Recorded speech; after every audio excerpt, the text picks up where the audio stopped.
y'all. So welcome back to my life in review. Y'all know that this is like my diary, my dear journal, and I'm finally ready to share what this last year has been like for me. So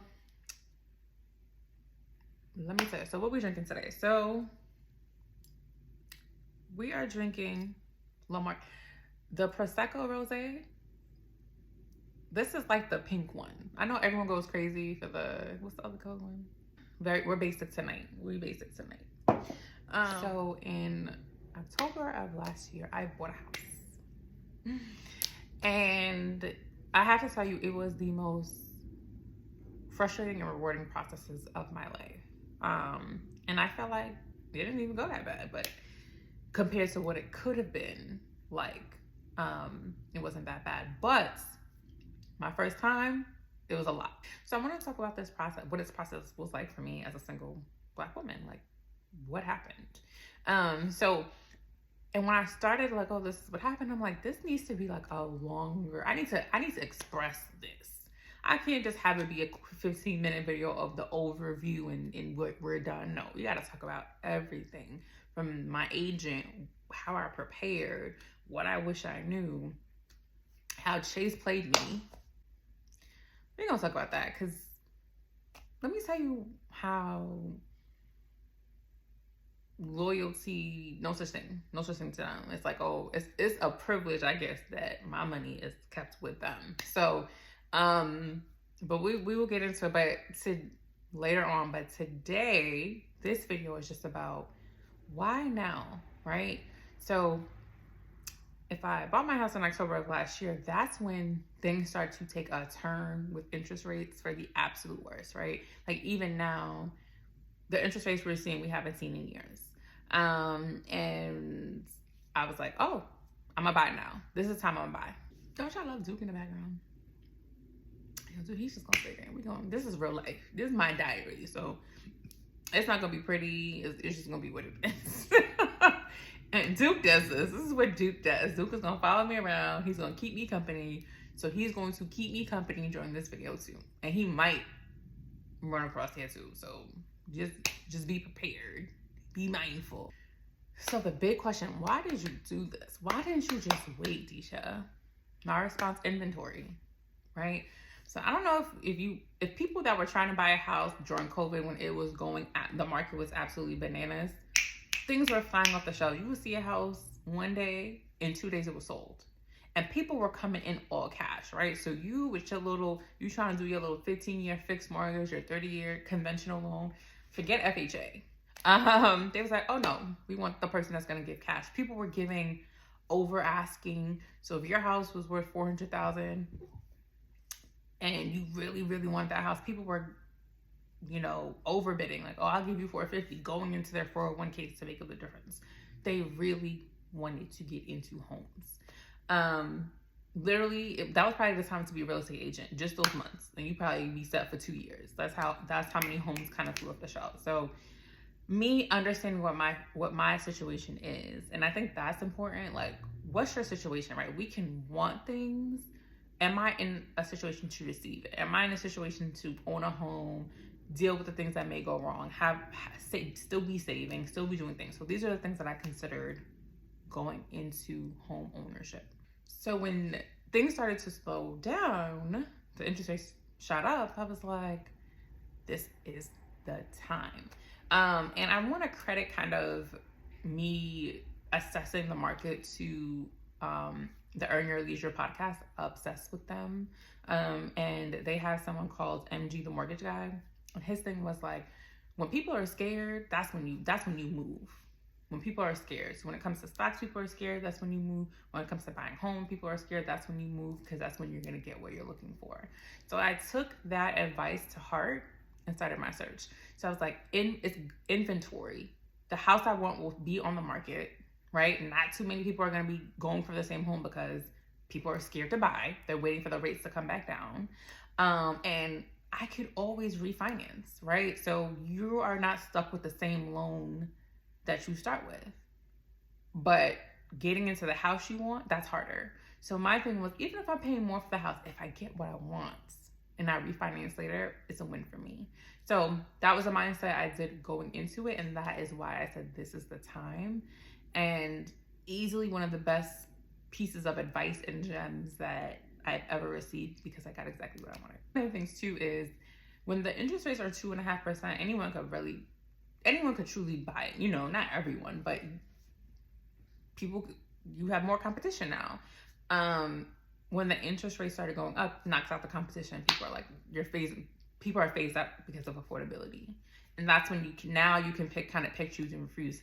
Sellers are a little bit like getting more desperate because they understand it's not necessarily a seller's market. Even though kind of seller's market at the time, people didn't know which way the market would go. So if you were a seller, prices started slashing. Prices started coming down. So that was a good thing. I got exactly what I wanted. And on top of that, I got seller concessions. My seller was super motivated. He wanted completely out. This kind of last minute deal was holding up the process.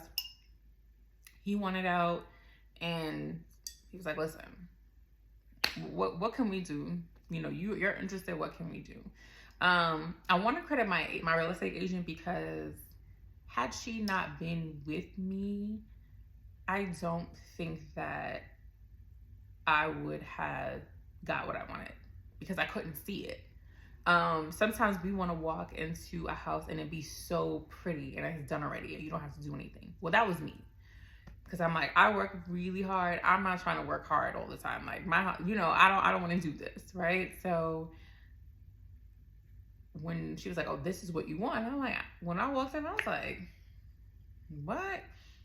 And then I was like, oh, I see it. And when I got the concessions, it was that much better. And something else I thought about too was, as I kind of start my investment journey, as of like, okay, I made it to a point where I have enough money to support myself, right? I have enough to kind of get through to support my lifestyle. Now I'm like, okay, anything excess, what are we gonna do? Make it work for me, because I don't know if I subscribe to the retiring at 65. I want to be able to tap out when I want to, not because you told me to, right? So one of the things I picked up also is understanding the type of investor that I am, right? So I'm not an NFT Bitcoin person. I'm a very conservative investor, meaning what's tried and true, right? I'm okay with the long haul. I'm okay with, okay, I'll put it here. And I'm not gonna look at it, touch it, and then in 10 years, what is my money going to look like? I'm not necessarily into like get rich schemes or anything like that. It's okay. I can play the long game. I'm perfectly okay with that. And for me, that was another thing when I bought my home. I wanted something that I knew could resell flat out, right? So it might be a little big just for me, but I knew it was something that families would want, older people would want. Just, it will be something that would go. So I bought something a little bit bigger than what I needed because of the resale. I knew that when it was time to resell and where I was, the area that I was in, I could resell it and I could make something from it. Like whatever I put into the house will come back plus tenfold, right? So this was how I went into this. I was very focused. I knew what I didn't want. But I also felt like I was fluid, right? So I didn't come in super rigid, like, this is the only thing I'll be able to look at. I was like, you know what? This is what I want, but I'm willing to look at it all. And if it makes sense, I'm willing to hear it out. So long story short, the why now was inventory. I wanted what I wanted. Even if I paid more for it, the average person stays in their mortgage about 18 months before they refinance. Some people don't, right? Some people will be in their mortgage for 10 years before they refinance. I know for me, thank goodness, that was another thing too. Let's talk about that.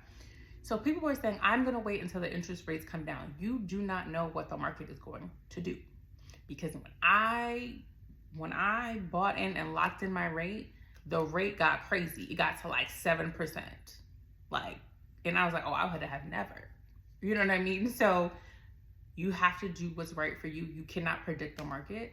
And the best thing, you're not tied to the loan.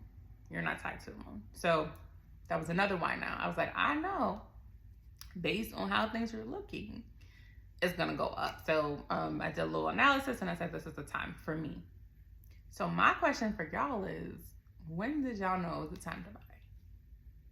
Or what do you think you're waiting for if you're not buying? Sometimes the interest rate is crazy. Like, the interest rate is really crazy right now. So I completely understand right now.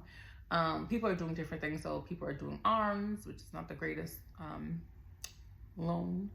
But people are definitely doing different things to kind of afford a home. But that was my why now. Like I said, we are gonna talk about it all because I feel like I need to tell somebody because it was amazing, traumatic, everything. So thank you guys. And on to the next topic.